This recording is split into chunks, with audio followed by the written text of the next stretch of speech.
Hi mga kadiskarte, samarit ako sa aking panabagong araw. So for today's video ay may pupuntahan ng mga person, mga kadiskarte. So talaga napakabuti ng Panginoon at ngayon pala niya ibibigay ang gustong magkaroon ng aking jowa. So ang plano ng aking jowa ay November pa siya bibilihan Pero iba pala ang gusto ni Lord at ngayon nga kami nakabili mga kadiskarte. So kung mga dati ay namumroblema ang aking jowa sa mga huluhin buwan-buwan, kung paano niya babayaran, nag-aalala siya sa mga susunod na babayarin. Pero ito na ipagkaloob na talaga sa atin ni Lord. Kaya napakabuti talaga ng Panginoon sa ating buhay. Sabi ko nga sa aking jowa, hindi tayo magkakaroon nito kung hindi ipagkakaloob ng Diyos. At ito na nga kami mga kadiskarte sa may Paranaque. At ayan nga si Sir. So ito talaga yung gustong-gusto ng jowa ko. So ito talaga yung sa Facebook pa lang ay natipuhan na niya.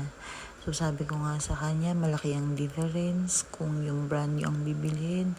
So 6K odo ata lang to. Basta hindi ko rin maintindihan mga kadiskarte. Basta mga ilang taon na siyang nag-check ng mga kung ano-ano. Siguro mga nakabisado na rin niya mga dapat i-check. Kaya napakapunta talaga ni Lord sa araw na ito. Ayan nga si Kuya Henry na isama namin. At siya nga ang nagamit natin para nahani natin para samahan tayo dito sa showroom sa Paranaque. At ayan nga. O diba mga kadiskarte, okay naman. So makinis na makinis talaga siya. Sa panahon ng pagkakaroon ng sasakyan ay hindi naluhuan dahil na-experience ka namin na pag may mga emergency ay talagang kailangan na meron kang sasakyan. Nakita namin yun. Kaya sabi ko talaga sa aking jowa, pag nagkaroon talaga ng pagkakataon at ipagkakaloob ni Lord, ay di sige. Kaya ito na yung araw na inihintay ng aking jowa. So parang ang aking jowa ay excited pero ang tagal na kasi niyang hindi nagda-drive kaya medyo takot siyang iuwi. Pero syempre pinagkalooban din siya ng lakas ng Panginoon na iuwi namin ng sasakyan na siya lang mag-isa ang nag-drive mga kadiskarte. O diba medyo ayan ang ating nakuhang sasakyan. So napakabuti ni Lord at pinagkaloob niya, napakakinis pa talaga mga kadiskarte. So lady driver ang previous owner, ayan siya. So 2024, nako mga kadiskarte, talagang medyo ang version sa mga ganito. Kaya ang aking jowa lang ang nagsasabi na ganito yan.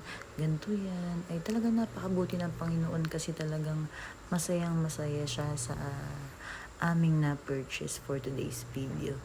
At ayan, medyo kabado pa nga ang person dahil nga ang tagal niya nang hindi nagda-drive. At medyo first time ulit ay medyo ano ni Kuya Henry at mga ilang minuto, konting pahinga, konting lakas ng loob.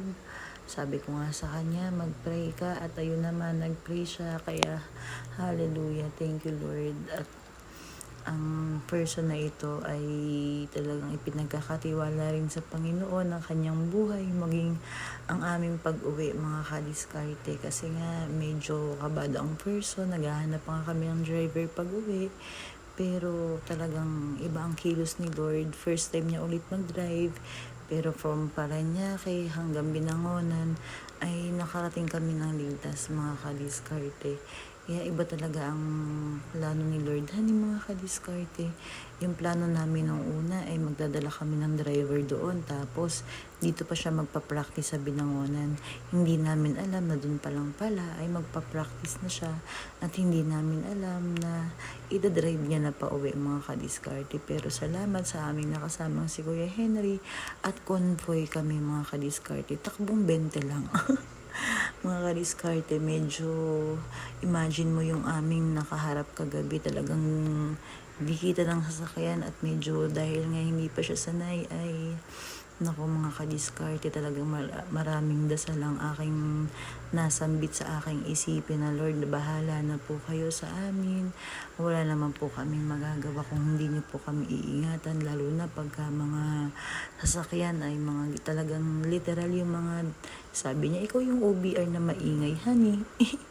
Wala akong magawa mga kadiskarte. Pag sinabi ko, oh, naka-signal light na si Kuya Henry, mag-signal light ka na rin. Naku mga kadiskarte, minsan pala talaga ganun ang asawahan eh. Pag medyo alanganin ay napakadaldal natin. So pag motor naman ay hinahayaan ko naman siya, o kaya sa bagay sa motor din ganoon mga kadiskarte. Pag medyo sumisingit-singit siya sa may mga truck, ay sasabihin ko naman ay huwag ka nang sisingit dyan, hindi na kaya. Pero alam niyo ang gagawin mga kadiskarte, isisingit pa niya. Basta isisingit niya hanggang sa nakalagpas na, ay nainis lang ako kasi nga truck. Kaya ito mga kadiskarte, naku kagabi talaga ay marami rin akong sinabing sumunod ka lang. Sabi ko sa'yo, bumuntot ka.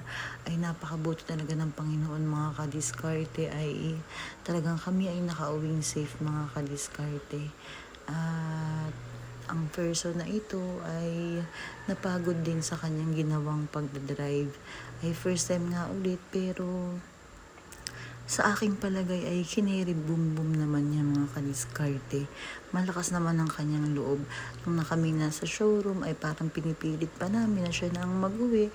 Pero napakabuti talaga ng Panginoon. At binigyan siya ng kalakasan ng pangangatawan, maging kalakasan ng isipan at kalooban. At naibiyahe namin ang sasakyan mga kadiskarte. Talagang alam nyo ngayon, kung hindi mo talaga ipagkakatiwala ang buhay mo sa Panginoon, ay hindi mo na alam kung saan ka pupunta.